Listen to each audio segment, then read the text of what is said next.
Саламатсыздар ма? Бүгін біз картошкадан таңғы аш жасайтын боламыз. Көреміз. Бірінші осылай 3 картошкамызды үккіштен өткізіп аламыз. Осындай ұзынша қылып өткізу керек.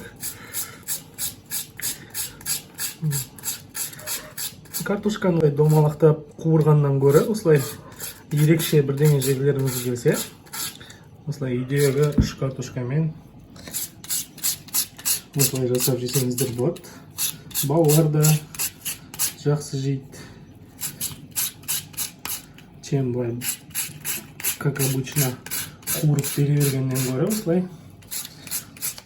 түрлі қылып жасап жесеңіздер болады.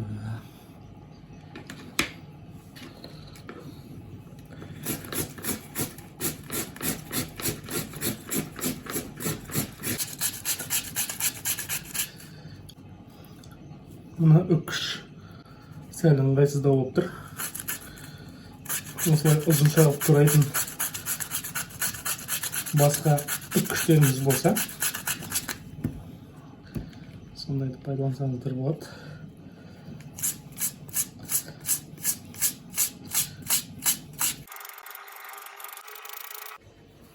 Енді үккіштен өткен картошкамызды осындай таза ыдысқа саламыз.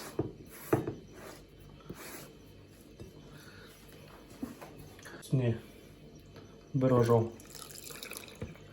су құйып, крахмалын кетіріп жуамыз. Енді осындай аскөкті ұсақтап тураймыз. Қандай аскөк болса да турай беруге болады, өздеріңізге болса болды.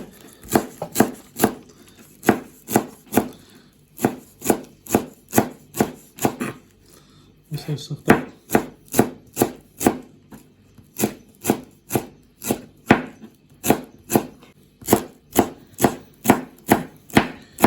қоспай қойсаңыздар да болады.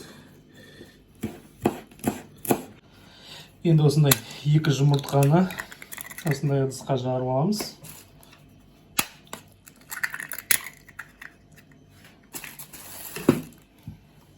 Және аздап тұз,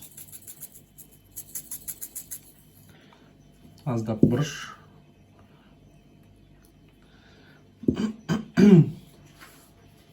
Және жақсылап араластырамыз.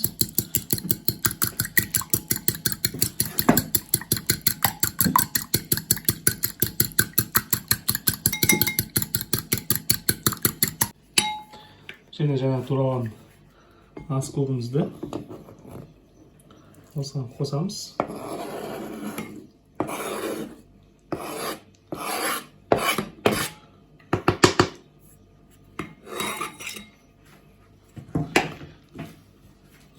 Тағы да араластырамыз.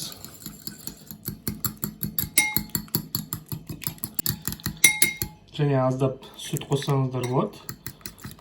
Сәл сұйықтау болсын десеңіздер. Осы жеткілікті.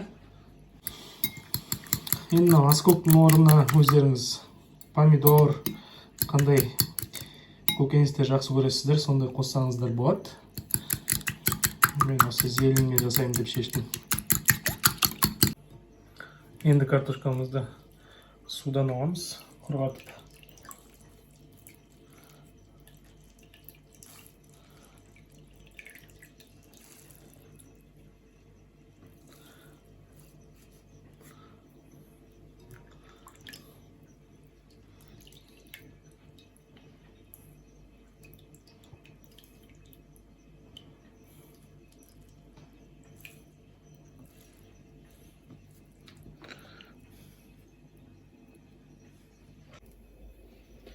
Енді тауымызға аздап май сіңіреміз түбіне.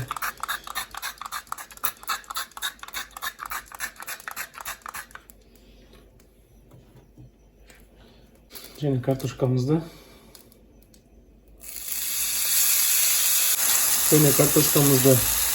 бір келі қылып жайып,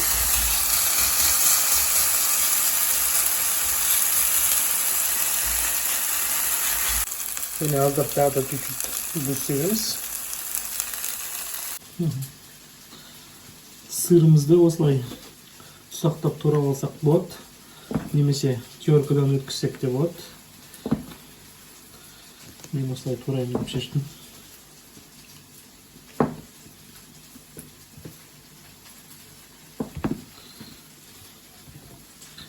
Осындай тамақтардан қалған сыйлардың бәрін қосып жібереміз.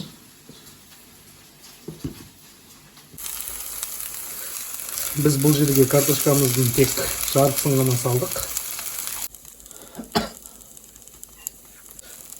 Енді жаңағы жұмыртқамызды аскөгімізбен бірге үстіне құямыз. Жасап.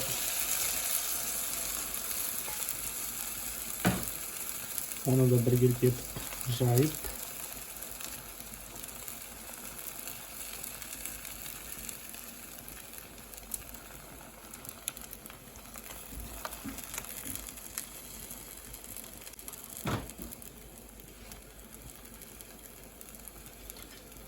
Бес минутқа кішкене бетін жауып пісіреміз.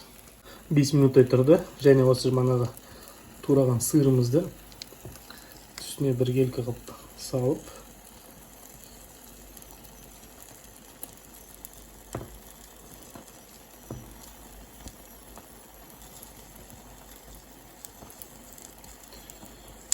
Таңғы асқа да жасасаңыздар болады осылай.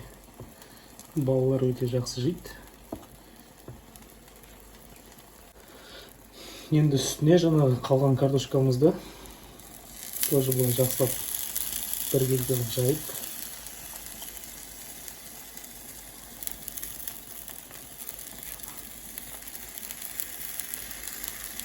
Үстіне тағы да тұз, бұрыш аздап сеуіп пісіреміз. 5 минут, 5-10 минут ақырын отта крышкасын жауып пісіреміз. Так, енді картошкамыздың екінші жағын айналдырып аламыз. Ол үшін мен андай крышка пайдаланамын. Өзінің крышкасы келмейді, сондықтан.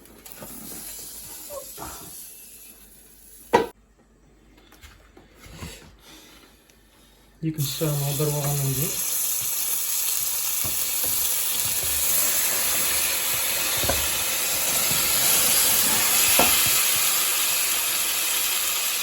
тағы да 5 минутқа пісіреміз. Асымызды түсіріп алдық. Енді сүтін кішкене сливочный маймен осылай майлаймыз. Дәмді болу үшін. Так, 5 минуттық асымыздың дәмін көрейік.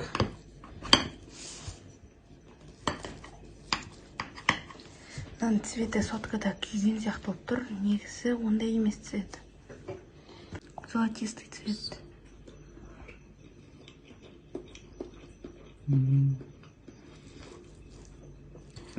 Дәмі керемет.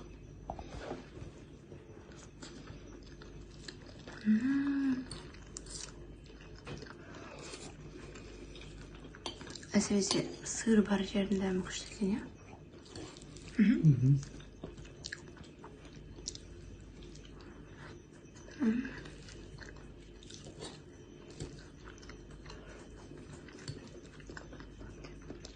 Күшті екен. Майло емес, прям андай. Живый, приятный.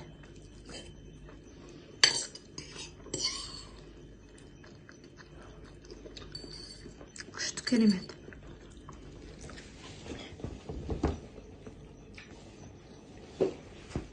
Міне түрде жасап көріңіздер. Сізге де ұнайды деген ойдамыз. Асымыз дайын. Міндетті түрде жасап көріңіздер. Каналға қосылып, лайк басып, комментарий жазыңыз. Сау болыңыздар.